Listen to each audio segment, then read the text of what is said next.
welcome to the Tabletop Games Blog topic discussion. 5th anniversary. Looking back to the beginning. Yes, my dear friends, Tabletop Games Blog is 5 years today. When I posted my first article, I didn't know where I was going with this and had no idea about the journey the site would take me on. Since then, I published 550 articles, releasing them also in audio format since December 2018, which means there are over 430 podcast episodes available as well. I played hundreds of games, attended many exhibitions, was a guest on a number of podcasts, met lots of people and made many good friends. So let me tell you about the journey so far to celebrate this anniversary with you. As you will know if you have read the About page on this blog, I have enjoyed writing fiction since I was in my teens. Creative writing is my thing, especially sci-fi. So when I was reintroduced to the board game hobby by a friend and realized how much I had missed playing with cardboard, paper, wood and plastic to while away time and have fun with friends, I started Tabletop Games Blog, thereby combining my two favorite hobbies.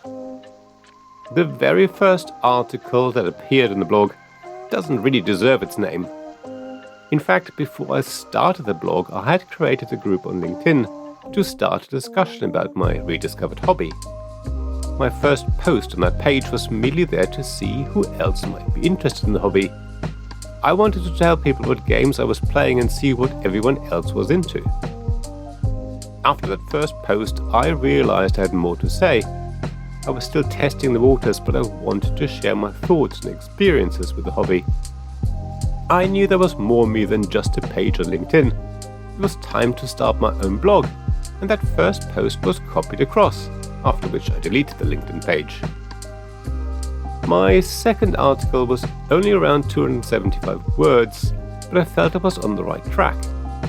In the best case scenario, I hope to start a discussion about various hobby game related topics. In the worst case, I would happily just put out my thoughts into the void and be greeted with silence. Either way, I knew I wanted to continue. Choosing the name Tabletop Games Blog didn't take too long. I wanted to go with something that was inclusive. I intended to play a large variety of games, not just card games or board games or whatever. The term tabletop games seemed to fit the bill, and to my huge surprise, the domain name tabletopgamesblog.com was still available. The stars were clearly aligned and blessed my venture. Of course, it wasn't long until I realized that tabletop games mostly referred to miniature skirmish games or maybe tabletop role-playing games.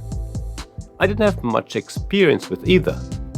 I used to play Das Schwarze Auge, a German Dungeons & Dragons version, from time to time when I was at school. However, I was never very much into RPGs. It was too late though, and I kept the name. Luckily, it worked, and as I posted more articles, and with the help of the domain name's built-in SEO, traffic to the blog started to grow. It was never anything earth-shattering, but I was still happy to see that there were people out there who seemed to like what I did. I intentionally kept the logo and the site's design very simple and bland. It was my attempt to make the blog more inclusive, even though I've been told that the Tabletop Games Blog brown and the way the site looked were a bit boring. However, as I'm not a graphic designer myself and didn't have the budget to pay someone, it worked for me. I don't regret the choice, and even to this day I'm glad that I kept things simple. If you go through this site's archive, you'll see that I didn't used to review games. It was never something I felt I wanted to do when I started the blog. I didn't know enough about the hobby and hadn't played enough games back then. Reviewing games just didn't make sense, and I had gathered a bit more experience. In fact, I was very surprised and felt very flattered when DigiDiced approached me and offered me codes for a couple of their digital games. I was so surprised that I replied that I didn't do reviews, but DigiDiced clearly felt I should give it a go and insisted. So I took up the offer, and after some deliberation and umming and ahhing, I published my first review in October 2018. It was for Le Havre, the inland port, and I still have the game installed on my computer now. You can judge for yourself, but I think that my first review showed some potential. It didn't spend a lot of time outlining the game or explaining the rules, but very quickly focused on one or two mechanisms that made this game different to others. It's something I've now spent many years trying to get better at. I didn't know then, but it seems that this review was the forerunner for what was coming after it. I was very lucky at the time, being such a new outlet in the hobby. After getting codes for digital games from Digitized, PSC Games offered me 2 review copies of their upcoming releases, which meant a huge amount to me.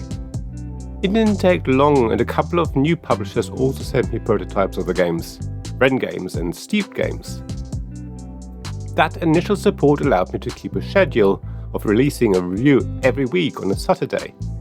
After all, I was already publishing my thought pieces once a week on a Tuesday, without fail. Sticking to a fixed timetable was, and still is, really important to me.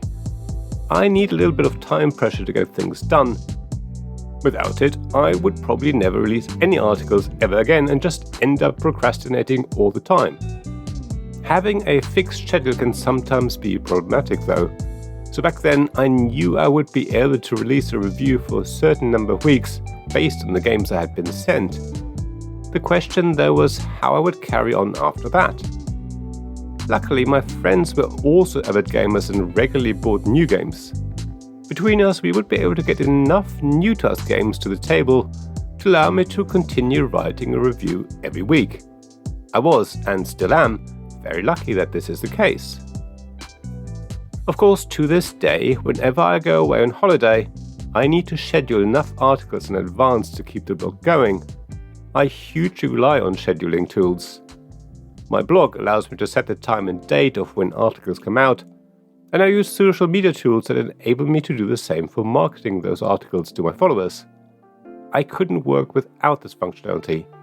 Manually posting things is out of the question. For quite some time, I continued with my pattern of writing and scheduling 2 articles a week. However, I always liked to change things, and with my aim to make the blog more inclusive, it made sense to offer audio versions of my articles. After all, using a screen reader is one thing, but being able to listen to an actual human being, especially if they're the ones that wrote the article in the first place, is another. Also, many people prefer listening to podcasts while they do the washing up, go out for a walk or travel. So there were several reasons why I should record my writing and release it in podcast form. It took me a while to get ready though. I needed a half-decent microphone and also make the time to record, edit, and publish the audio version of my writing. Eventually, in December 2018, the first audio version of one of my articles was released. Since then, every written article I published on the blog has also been made available on the newly created podcast. It's now a given for me to release them in both formats. Speaking of podcasts, it was in 2019 when the lovely Antoinette, whom we now know as Good Old Games, contacted me to see if I was up for creating a new podcast with her. I immediately accepted, even though I was slightly worried if I actually had the time, because I was thinking about something similar myself at the time. After brainstorming some ideas, we released our first episode of Tabletop Inquisition. At the time, Antoinette's site was called Board Game Inquisition, in March 2019. We had a lot of fun and even invited guests onto the show, but after a long run of 31 episodes, I had to call it a day, because I no longer had the time to record and edit the cast. The episodes are still available though, and you can see them on the Tabletop Inquisition site. I clearly had a taste for podcasts because I also made it onto other casts as a guest. As a native German speaker, I even appeared on German podcasts, which allowed me to make connections over there as well. So you can listen to me on the 2 German podcasts, Die Spielträumer and Die Pädagogen, as well as in English on the popular We're Not Wizards. Recently, I was invited to join the board game news team at the English-speaking Brainwaves podcast, which comes out about every 2 weeks. Luckily, I don't have to deal with the very time-consuming job of editing the audio afterwards. I just need to turn up and read the news. and it's a great honor to be part of this amazing team.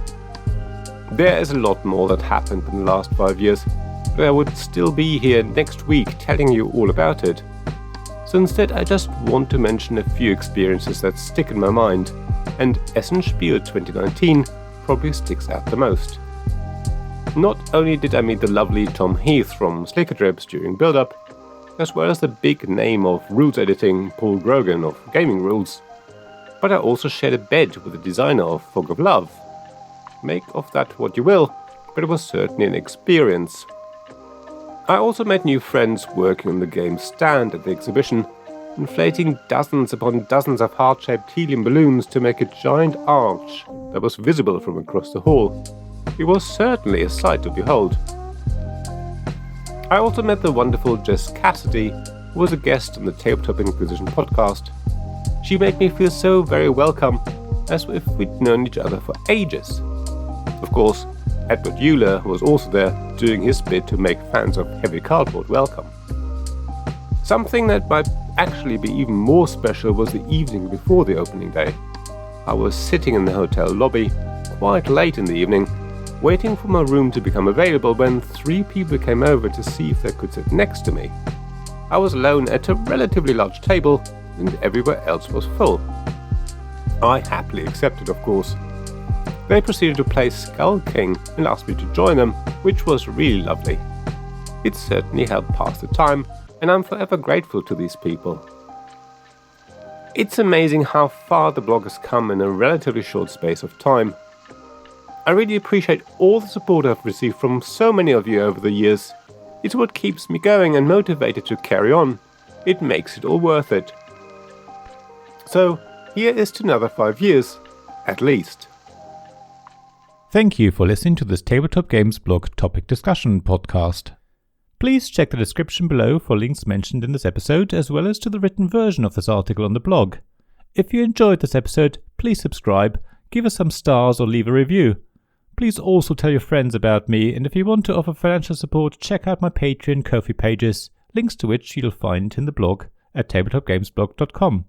So thank you again for listening, and I hope to see you again soon. This podcast was made possible by the generous help of my supporters. Royal Patron Sean Newman, Magic Champion John Risley, Castle Guards David Miller and James Naylor, Dice Masters Alex Bardi, Paul Grogan and Robin Kay, and Shining Lights Jacob Davis, Gavin Jones, Sarah Reed and Richard Simpson.